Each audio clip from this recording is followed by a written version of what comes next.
Kita tuh sering banget dibikin baper sama cerita cinta. Katanya, aku udah berjuang, aku udah sabar, kenapa dia nggak peka? Stop ya, kalau Allah mau menjodohkan, nggak ada yang namanya perjuangan sepihak.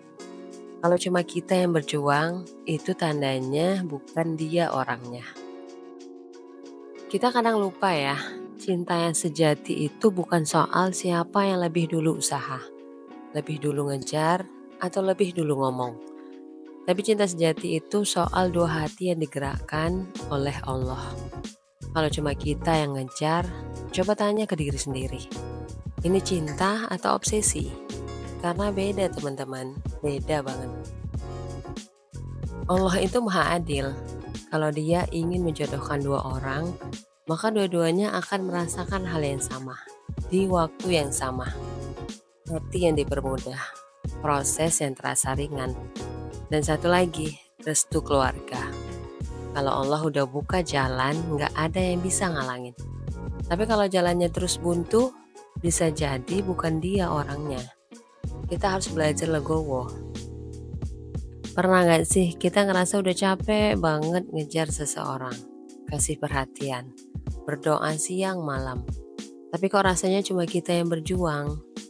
Nah, kalau kamu lagi di fase itu, mungkin ini saatnya kita ngobrol soal cinta yang gak cuma tentang usaha satu pihak aja. Ada konsep indah yang perlu kita pahami. Kalau Allah ingin menjodohkan, dia akan menggerakkan hati keduanya, bukan salah satunya. Yuk kita bahas ini dari 3 perspektif, ilmiah, psikologis, dan islami. Biar kita makin yakin bahwa cinta sejati itu nggak pernah berat sebelah. Di dunia biologi dan neurologi, cinta itu nggak cuma soal hati, tapi juga otak. Ketika kita suka sama seseorang, otak kita melepaskan hormon seperti dopamin atau hormon kebahagiaan, dan oksitosin atau hormon keterikatan. Nah, kalau cinta itu benar-benar timbal balik, hormon ini gak hanya aktif di otak kita, tapi juga di otak si dia. Kalau cuma kita yang terobsesi, itu tandanya otak kita bekerja lebih keras, karena terlalu banyak ekspektasi. Otak kita jadi menghasilkan hormon stres seperti kortisol, dan ini bisa bikin kita merasa capek, kecewa, bahkan putus asa. Jadi cinta yang sejati itu seperti simfoni, dua pihak yang sama-sama selaras dalam emosinya. Kalau salah satu nggak main musik yang sama, ya berarti nggak harmoni. Dari sisi psikologi, hubungan yang sehat itu harus punya 2 elemen utama, reciprocity atau timbal balik, dan mutual understanding atau pemahaman bersama. Kalau hanya salah satu pihak yang berjuang, itu akan menciptakan ketidakseimbangan emosi. Kita sering dengar istilah toxic relationship kan? Nah, salah satu cirinya adalah ketika hanya satu orang yang terus-menerus memberikan perhatian, pengorbanan, dan energi. Sementara yang lain hanya menerima. Ini nggak cuma bikin hubungan nggak sehat, tapi juga bikin kita ngerasa nggak dihargai. Psikolog juga bilang, cinta sejati itu adalah hubungan yang penuh komitmen, bukan cuma obsesi sebelah pihak. Kalau kita terus-menerus merasa berjuang sendiri, artinya mungkin itu bukan hubungan yang Allah restui. Dari sudut pandang Islam, Allah itu maha adil dan maha bijaksana. Dalam Al-Quran, Allah berfirman, wanita-wanita yang baik untuk laki-laki yang baik, dan laki-laki yang baik untuk wanita yang baik pula. Quran Surat An-Nur ayat 26.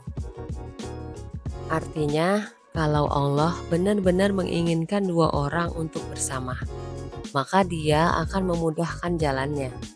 Dia akan menanamkan rasa cinta di hati keduanya, bukan hanya salah satu. Allah nggak akan membiarkan kita merasa tersiksa karena cinta. Sebaliknya, cinta yang datang darinya akan penuh dengan ketenangan atau sakinah, seperti yang disebutkan dalam Quran Surat Ar-Rum ayat 21. Ketika kita ngerasa klik sama seseorang, itu sebenarnya bukan sekedar perasaan biasa. Dalam Islam, Allah menyebut cinta sejati sebagai mawaddah atau cinta mendalam dan rohmah atau kasih sayang. Tapi ada syaratnya, cinta ini nggak akan muncul kalau cuma salah satu pihak yang ngerasa. Allah itu maha adil, dia nggak bakal bikin kita terjebak cinta satu arah yang bikin kita sakit hati. Kalau dia memang udah nentuin, hati kita dan dia akan sama-sama tergerak, bahkan seringkali tanpa kita sadari. Kalau kita cuma sendiri yang merasa yakin, sementara si dia enggak, mungkin itu tanda dari Allah bahwa hubungan ini bukan yang terbaik buat kita. Islam mengajarkan kita untuk berserah diri kepada Allah, karena dialah yang maha tahu siapa yang benar-benar cocok dan baik untuk kita. Ada sebuah cerita menarik di zaman Rasulullah SAW. Seorang sahabat ingin melamar seorang wanita, tapi wanita itu dengan jujur bilang bahwa hatinya sudah Allah gerakkan untuk pria lain. Sahabat itu legowo. Dia sadar bahwa jodoh itu nggak bisa dipaksa. Dan apa yang terjadi? Sahabat itu akhirnya bertemu wanita lain yang jauh lebih cocok dan langsung menerima lamarannya. Pesannya adalah, kalau hati dia nggak tergerak untuk kita, jangan terlalu lama bertahan di cinta yang nggak saling. Allah itu selalu tahu siapa yang terbaik untuk kita, dan dia nggak pernah salah ngasih pasangan. Cinta itu ibarat kunci dan gembok. Kalau kunci yang kita punya nggak cocok buat buka gemboknya, sekeras apapun kita coba, gembok itu nggak akan terbuka. Begitu juga dengan perasaan. Kalau orang yang kita cinta nggak punya rasa yang sama, mungkin aja kita bukan kunci yang pas buat hatinya.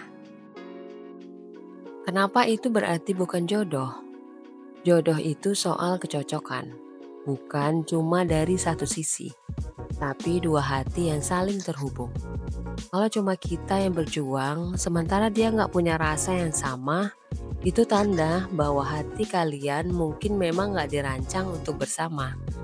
Tuhan selalu punya alasan kenapa cinta kita nggak dibalas. Bisa jadi karena ada seseorang yang lebih baik yang udah disiapkan untuk kita. Seseorang yang akan mencintai kita tanpa perlu diminta. Apakah ada kemungkinan dia akan mencintai kita? Ada, tapi jangan taruh hidup kita di atas kemungkinan. Kita nggak bisa maksa seseorang buat jatuh cinta. Karena cinta yang dipaksa itu nggak bakal tulus.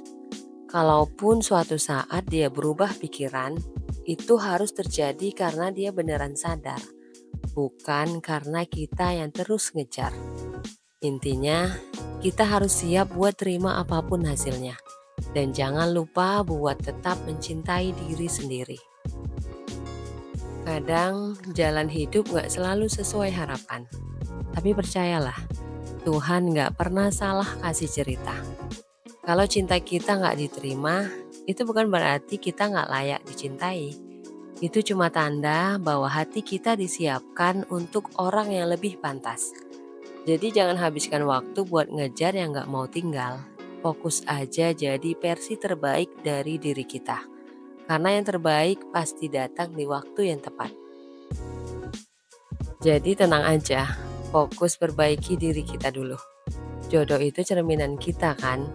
Kalau kita baik, Allah pasti kasih yang baik juga. Jangan kebanyakan galau, karena yang terbaik tuh gak perlu kita kejar-kejar. Dia akan datang di waktu yang tepat.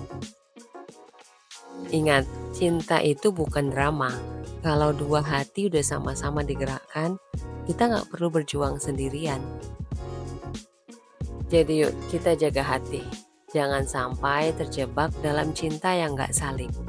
Percaya aja, kalau dia jodoh kita, Allah akan kasih tanda yang jelas lewat kemudahan dan kebahagiaan yang dirasakan dua hati, bukan satu. Jadi teman-teman, yuk kita berhenti ngejar yang gak pasti. Kalau dia jodoh kita, Allah pasti gerakkan hatinya juga. Gak cuma hati kita. Kalau enggak, jangan galau. Allah itu gak pernah salah dalam menuliskan cerita kita. Ingat, cinta itu gak pernah satu arah kalau Allah udah merestui. Thanks for watching. Kalau kamu suka pembahasan kita hari ini, jangan lupa like, share, dan subscribe my channel Let's Do It. Biar kita bisa terus belajar bareng. Sampai jumpa di video berikutnya. Bye.